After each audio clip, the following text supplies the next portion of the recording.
রব্বুল আলামিন তার মনের আশাগুলো পূরণ করে নেবেন। মনে রাখবেন আজানের সময়টা কিন্তু খুবই গুরুত্বপূর্ণ সময়। এই সময় কিন্তু আমরা অনেকেই দোয়া করি না, এই সময়টা হেলায় খেলায় নষ্ট করে দেই। আজান দেওয়ার সাথে সাথে আমরা আজানের জবাব দেওয়ার চেষ্টা করব এবং আজান দেওয়ার সময় কিন্তু আল্লাহ পাক রব্বুল আলামিন বান্দার দোয়া কবুল করেন।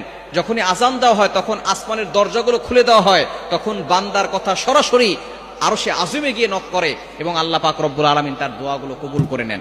অবশ্যই আমরা এই আজানের সময় দোয়া করব। নবীজি সাল্লাল্লাহু আলাইহি ওয়াসাল্লাম জানিয়ে দিয়েছেন এবং আজানের সময় সতর্ক থাকাও দরকার।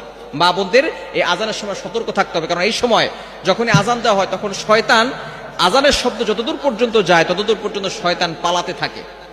হাদিসের ভিতরে আসে শয়তান পালাতে থাকে এবং কুকুর এই শয়তানদেরকে দেখতে পারে, যার কারণে কুকুর ঘেউ ঘেউ করে আওয়াজ করে। দেখবেন আজানের সময় অনেক জোরে জোরে আওয়াজ করে কুকুর, কেন? তারা শয়তান দেখতে পায়, যার কারণে তারা এইভাবে আওয়াজ করে।